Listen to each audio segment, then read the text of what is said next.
नमस्कार। स्वागत है एस्ट्रोलॉजी टेस्ट एस्ट्रोथेरेपी यूट्यूब चैनल पे। मैं आचार्य संजय। सबसे पहला विचार आज इस समय हमें ये करना है कि बहुत सारे जो युवा वर्ग हैं करियर के लिए चिंतित हैं और करियर सबके लिए एक प्रमुख जीवन का भूमिका है, इसमें कोई दो राय नहीं है। और इसका परिणाम आज हमारे युवा वर्गों को भयंकर रूप में कष्ट दे रहा है, पीड़ित कर रहा है और जिस कष्ट को व्यक्त करना साधारण व्यक्ति के विषय नहीं है। आज कुछ ऐसे व्यक्तियों, ऐसे युवाओं से मिलने का मौका मिला जिनका दुख को मुझे समझने का मौका मिला। बाप माँ के बहुत सारे पैसा खर्चा करके वे लोग राउरकेला जैसे नगर में आए हैं एक नौकरी का ढूंढने के लिए, एक नौकरी पाने के लिए। नौकरी हेतु एग्जामिनेशन, एंट्रांस, यूपीएससी, आईपीएससी, क्या क्या सब एग्जामिनेशन देते हैं और उसके लिए उनको बाप माँ से कोई साल का एक एक सिलेबस सब्जेक्ट के लिए 30,000 रुपया, फिर कोई 50,000 रुपया, ऐसा कुछ रुपया दे के उस प्रकार के ट्रेनिंग कोर्स में ज्वाइन करते हैं। ज्वाइन करना बड़ा बात नहीं है, यहाँ तक पूरा ठीक था, कोई विषय प्रॉब्लम है ऐसा मुझे नहीं लगता था। लेकिन समस्या तभी है जब उनको उस प्रकार के चैलेंज को फेस करना और उसके बाद उनको कोई रिजल्ट नहीं मिल पाना, यही सबसे बड़ा दुख का विषय हुआ। और उसके लिए कुछ बच्चे आत्महत्या प्रवणता में भी फंसे और उस प्रकार के साइकोसोमैटिक प्रॉब्लम में होने के कारण इस वीडियो को बनाने के लिए मैं बाध्य हो रहा हूँ। भाई मेरे, सबसे पहला ये समझना ज़रूरी है, क्या सब कोई नौकर चाकर गुलाम बनने के लिए जन्म हुआ है? सब कोई, भगवान सबको जन्म कर दिया है, आपको सरकारी नौकरी ही पाना है? आपको कोई रेलवे में, कोई बैंकिंग सेक्टर में, कोई और क्या क्या सब क्लरिकल सेक्टर में ही आपको नौकरी मिलेगा? ये ठेका लेके जन्म हुए हो क्या? नहीं ना। तो आप अपने समय का व्यर्थ बर्बाद क्यों कर रहे हो? ये तो कोई आवश्यक नहीं है कि आप अपने समय का व्यर्थ बर्बाद करो और सब कोई नौकरी के पीछे पागल हो जाओ और नौकरी नहीं मिला तो फिर रोना चालू करो और फिर कोई आत्महत्या तो कोई फिर और किसी प्रकार के बुरे कदम आप अपने जीवन को सर्वनाश करने के लिए उठाओ और माता पिता को भी कष्ट दो। और माता पिता जो आपको इतना छोटे से बड़ा बनाए और आपको इतना ऊंचा उठाए और इतना पैसा आपके पीछे खर्चा किए, क्या यही आपका माता पिता के लिए गिफ्ट है? ये पहला बेस है। अब दूसरा बिंदु पे बात करते हैं। सबसे पहला, अगर हम लोग एक बेसिक लेवल पे बात करते हैं, नौकरी सबको समान स्तर पे तो नहीं मिलेगा और जिसके जो भी आप कितना भी पढ़ो, मैं भाग्यवादी नहीं हूँ, मैं भाग्यवादी का बात नहीं कह रहा हूँ आपको, लेकिन जिसका जीवन में नौकरी का अच्छा योग है, सूर्य बली है और सूर्य का स्थिति सही है, मजबूत है, नवमांश में भी मजबूत है, T10 चार्ट में भी मजबूत है और भाग्य का घर भी मजबूत है, भाई आपको सहजता से नौकरी मिल जाएगा। साथ में निर्भर करता है कि 10वां अधिपति कहाँ बैठा है।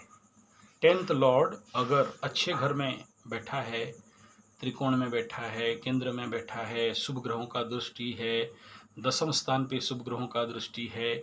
ऐसे कई सारे चीज़ करियर डिफाइन में हम जो ज्योतिषी लोग देखते हैं, तब जाके निर्णय करते हैं कि हाँ, इसका कितना संभावना है कि सरकारी नौकरी लगेगा या नहीं लगेगा, या फिर ये कोई प्राइवेट नौकरी करेगा, या फिर ये विदेश में नौकरी करेगा। सबका तो समान नहीं है। दूसरा ये है कि नौकरी करने के लिए जन्म नहीं हुआ है, इसका बिजनेस हाउस बहुत स्ट्रांग है तो एक अच्छा व्यवसायी बनेगा। चलो, ये व्यवसाय भी नहीं करेगा, नौकरी भी नहीं करेगा, हो सकता है अच्छा राजनेता बनेगा तो राजनीतिक स्थिति इसका मजबूत होगा। लेकिन 5 उंगली क्या बराबर है? नहीं है ना। तो सबको ही कोशिश करेंगे कि हमको नौकर बनना है, नहीं बन पाओगे। दूसरा बिंदु, कुछ जातक का लेट नौकरी में होता है। बहुत प्रयास करेंगे, बहुत मेहनत करने के बाद ही जाके उनके जीवन में नौकरी होने का संभावना होता है। तो ये चाणक्य का डायलॉग है, क्या पता आपका भाग्य में नौकरी मेहनत करने के बाद लिखा है। मानता हूँ भाई, एकदम ठीक बात है, इसमें कोई दो राय नहीं। इसलिए आप लोग जरूर मेहनत करें, भयंकर मेहनत करें, दिन रात लग के मेहनत करें। लेकिन जानते हो, जो मेहनत का जो डिग्री अगर मेजरमेंट किया जाए तो आदमी पागल हो जाएगा। सोचो, जो आदमी जिंदगी भर स्कूल एंड कॉलेज में जितना किताब नहीं पढ़ डाला है, 1 साल के अंदर ये जो 30,000 50,000 रुपया दे के एंट्रेंस वाले और ये नौकरी वाले जो पढ़ाई करते हैं, 1 साल के अंदर 45 किताबों को रटाते, ये मोटे मोटे किताब, और उनका स्पेशल कोचिंग, स्पेशल क्लासेस होता है, और इनको वो फिर जाके वो इंट्रेंस वगैरह जो भी देना है वो लोग देते हैं। कितना भयंकर मेहनत करते हैं। करिए, कोई बात नहीं, हमें उसमें कोई दो राय नहीं है। लेकिन हमारा कहने का तात्पर्य ये है कि एक बार अपना कुंडली तो चेक करवा लो, एक बार अपना हस्तरेखा तो चेक करवा लो, अपना कपाल रेखा तो चेक करवा लो। क्या कह रहा है आपका फेट, क्या कह रहा है आपका भाग्य, क्या कह रहा है आपका किस्मत, क्या कह रहा है आपकी ऊर्जाएं। क्या आप नौकरी के लिए बने हो? क्या आप व्यवसाय के लिए बने हो? क्या आप एक राजनीतिक स्थिति के लिए बने हो? क्या आप किसी और के लिए बने हो सकता है। बहुत सारे ऐसे कैरियर्स हैं, एग्रीकल्चर सेक्टर है, फोटोग्राफी सेक्टर है, यूट्यूब सेक्टर्स है, ग्राफिक्स, बहुत बहुत कितना कहें हम, इसका कोई कमी तो नहीं है। लेकिन सबको ही मरोगे सर ठोक के कि हमको नौकरी ही करना है और सरकारी नौकरी ही करना है, ये कहाँ से संभव है। इस वीडियो को मैं आप सब उस युवाओं के लिए समर्पित कर रहा हूँ। प्लीज़ आप ज़रूर नौकरी के लिए कोशिश करें, लेकिन उससे पहले एक बार कुंडली विश्लेषण कर लो। क्यों? किस क्षेत्र में आपका नौकरी होगा। दसम में शुक्र बैठा है, अलग क्षेत्र में होगा। शनि बैठा है, अलग क्षेत्र में होगा। बुध बैठा है, अलग क्षेत्र में होगा। सूर्य बैठा है, अलग क्षेत्र में होगा। तो हर एक चीज़ का अलग अलग विजुअलाइजेशन मोमेंट होता है नौकरी के क्षेत्र में। तो सबको एक समान, एक बराबर नौकरी मिल जाएगा, ऐसा कहीं भी नहीं है। प्लीज़, ये पहला बात। दूसरा कि किस दिशा में जाओगे, दिशा क्या है, कौन सा दिशा में जाओगे तो आपका मनचाहे नौकरी मिलेगा या वहाँ बाधा नहीं मिलेंगे। तीसरा कि किस प्रकार के संगठन, इंस्टीट्यूशन से पढ़ाई करोगे तो आपका अच्छा नौकरी मिलेगा या नौकरी नहीं मिलेगा, या आपको व्यवसाय करना है, या आपका भाग्य खुलना है। तो ये सारे मर्म बिंदु हैं जिनको अध्ययन करना अत्यंत आवश्यक है, ताकि आप अपने ऊर्जाओं को बर्बाद ना करें, डिस्ट्रॉय नहीं करें। टाइम, स्पेस, एनर्जी तीनों को बर्बाद ना करें, ताकि क्योंकि ये दोबारा नहीं मिलता है। और ऐसे में अगर आप अपने समय का व्यर्थ करोगे, धन का व्यर्थ करोगे, ऊर्जाओं का व्यर्थ करोगे, परिणाम सबको गलत भुगतना पड़ेगा। तो ये मेरा प्रमुख था बात कि आप अपने समय, टाइम, स्पेस, एनर्जी को बर्बाद ना करें और समय रहते संभल जाएं, ताकि आपको अच्छे मार्ग पे आपको समझ में आ गया कि आप इसलिए जन्म हुए हो और इस मार्ग पे कोशिश करो, हो सकता है उस मार्ग में निकल जाए। तीसरा बिंदु, आपको मायूस नहीं होना है कि आप जो कोशिश कर रहे हो, अगर एक नौकरी नहीं मिला, 1000 और भी हैं। जैसे वो कहानी है ना कि एक कुम्हार के घर में मिट्टी के घड़े बेकार पड़े थे और सब मिट्टी के घड़े बोले यार हमारा ज़िंदगी तो बेकार हो गया, कोई काम का नहीं है। भाई फिर कुछ दिन के बाद धूप का दिन आया तो सारे मिट्टी के घड़े के दाम बहुत दाम में बिक्री हो गए, सबका उसका कीमत सबको पता चला। ठीक खेल ऐसा है, आज आपका कीमत नहीं है, काल बढ़ेगा। पांचवा बात यह है कि जिस समय आप नौकरी के लिए प्रयास करने के लिए निकले हो, ये समय कहीं आपका 7:30 का तो समय नहीं है कि बहुत मेहनत करोगे और रिजल्ट नहीं मिलेगा। चौथा बात यह है कि कहीं आपको नौकरी का तो योग है, लेकिन कोई बाधक ग्रह आपको बाधा दे रहा है, जिसके लिए आपके समकक्ष सबको मिल रहा है, आपको नहीं मिल रहा है। तो इन सब का निर्धारण कर लोगे तो आपका जीवन बहुत हल्का और सहज हो जाएगा और आपको बिना फालतू का एफर्ट करना नहीं पड़ेगा। ऐसा ही एक मेरा दोस्त था, वो 14 साल मेहनत किया और 14 साल में ये किसी सेंटर का एक इंस्ट्रक्टर बन गया। उसका छात्रों को नौकरी मिल गया, उसको 14 साल तक नौकरी नहीं मिला। 14 साल के बाद नौकरी मिला तो वो ज़िंदगी में नौकरी कितना साल करेगा, और जिद्दी था, पा भी लिया। तो 14 साल जो एंट्रेंस प्रिपरेशन में अपना समय दिया, 14 साल जो STSC था, नाम भी ले लेना चाहूँगा, गुजिया राम बोल के मेरा दोस्त है। तो 14 साल का टाइम पीरियड, जितना टाइम पीरियड वो नौकरी को प्राप्त करने में, इंटरव्यू देने में, एंट्रेंस देने में समय को गुजारा, उतना समय टाइम जोन और प्लस जो रेसिडुअल टाइम बाकी जो बच गया जो टाइम पीरियड, उतने में कितना दिन नौकरी करेगा रेलवे पाने के बावजूद भी। तो प्लीज़ आप पहले ये जान लो कि कौन सा टाइम जोन पे चल रहे हो, बाधक टाइम में जोन रहे हो, आपको इतना जल्दी तो नहीं लगने वाला। उसके दूसरा विषय यह है कि चलो नौकरी लगने वाला है, लेकिन सरकारी कोई बाधा आ गया तो नहीं लगा, तो इसमें तो आपके हाथ में तो कुछ नहीं था। आप तो कोशिश किए लेकिन नहीं हुआ। माने यहाँ ऐसा एक स्थिति है कि नौकरी का घर से अगला तीसरा घर में कोई ग्रह बैठा हुआ है तो उस ग्रह का बाधक ग्रह बनता है। शादी में भी ऐसा ही है, शादी के घर से अगला तीसरा हाउस में जो प्लैनेट बैठा हुआ है, कहीं ना कहीं वहाँ से बाधक सृष्टि होता है। यानी होते होते रुक जाना, नहीं मिलना, डिले होना। एक साथ आप सबसे ज़्यादा क्वालिफाइड हो, आपका सबसे ज़्यादा ज्ञान है, नॉलेज है, सब कुछ आपके पास है, आपका जूनियर का हो गया, आपसे कम रेंज का लड़का का हो गया, आपका नहीं हो पा रहा है। फिर देखो ना, उस बाधक ग्रह को शांति करा के देख लो। वो जो 14 साल का लड़का था, उसको मैंने कुछ ऐसा पूजा पाठ कराया और कुछ ऐसा रेमेडीज़ दिया, उसका हो गया।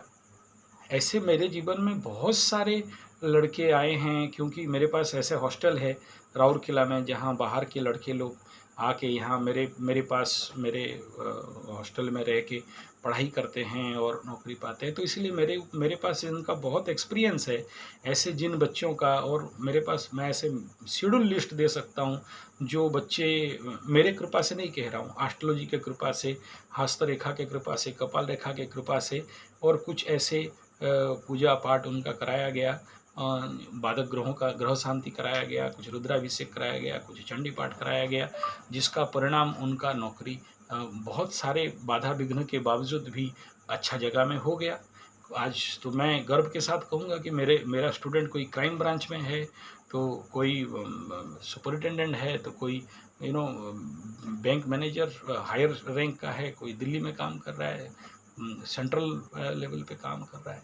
तो मैं भी उनको भूल गया, लेकिन ऐसे कंडीशन कभी ऐसे मुलाकात हुआ, रोड के ऊपर खड़ा था और आके टोपी खोल के, बेल्ट खोल के मेरे को प्रणाम करता है, और मैं पूछता हूँ भाई तुम कौन हो? बोला गुरुजी 20 साल पहले आपके पास पढ़ाई करता था।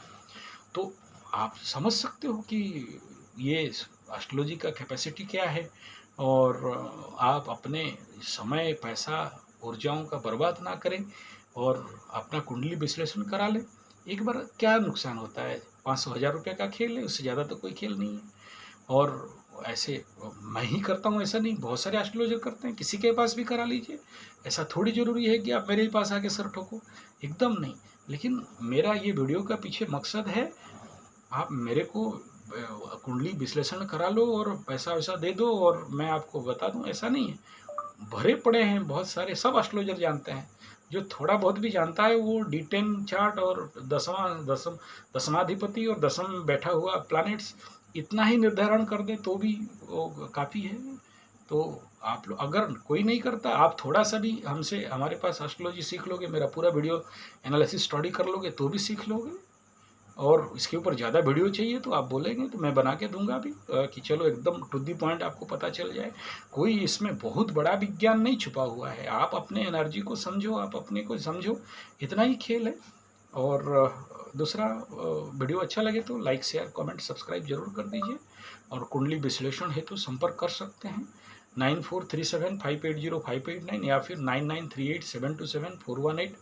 इसमें आप हमें संपर्क कर सकते हैं, या फिर मेल ID sanjayze75@gmail.com, या फिर यूट्यूब डिटेल्स जानने के लिए sanjay_G75, ये सारे मेरे चैनल्स कॉन्टैक्ट मिल जाएंगे। और साथ में संपर्क हेतु व्हाट्सएप करेंगे पहले, डायरेक्ट कॉल नहीं करेंगे, बहुत सारे लोगों का कॉल नहीं उठा पाऊँगा, फिर आप बाद में बुरा सोचोगे। तो संपर्क नंबर 9437580589 या फिर 9938727418। यहाँ ऊपर में लिख दिया गया है दोनों नंबर, आप लोग इसके ऊपर मेरे से संपर्क कर सकते हैं। और आप प्लीज़ डोंट वरी, ईश्वर सबके लिए है, सबको मिलेगा। अपने अपने जो लिखवा के लाए हो वो मिलेगा। और बाकी कर्म तो करो, मैं इसमें मना नहीं करूँगा, पढ़ाई करो, इसमें मना नहीं करूँगा। जहाँ कर्म से भाग्य बदलते, श्रमनिष्ठा कल्याणी है, त्याग और तप की गाथाएँ गाती कवि की वाणी है। जरूर श्रम करें, मेहनत करें। और चाणक्य का वो डायलॉग मैं कभी नहीं भूलता कि क्या पता श्रम से मिल जाए, तो श्रम तो जरूर करना चाहिए, इसमें कोई दो राय नहीं है। और कर्म के आगे तो भगवान भी फेल हैं, फिर क्या कहना। हाँ, ये कह सकता हूँ, कभी कभार आपको कुछ पेंडिंग कर्मास बाकी रहते हैं, उन पेंडिंग कर्मों को नहीं करने से आपको जीवन पे नौकरी नहीं मिलेगा। शादी में भी ऐसा ही होता है, पेंडिंग कर्म नहीं करोगे तो आपका शादी नहीं हो पाएगा। तो वो पेंडिंग कर्म क्या है उसको डिफाइन करना पड़ता है। यही एस्ट्रोलॉजर का काम है कि ये काम तुम कर दोगे, दिस इज कॉल्ड रेमेडी। ये काम कर दोगे जो तुम्हारा बात चार्ट में है, तुम ये कारण कर्म किए थे, तुम्हारे ये पाप कर्म हुआ था, जिसका परिणाम, जिसका दंड स्वरूप तुम्हें तुम्हारा जीवन पे नौकरी नहीं मिल रहा है, तुम्हारे जीवन पे लड़की नहीं मिल रहा है, तुम्हारे जीवन पे संतान नहीं मिल रहे हैं, जो कुछ भी ऐसा ही है और ज़्यादा कुछ नहीं। धन्यवाद, नमस्कार।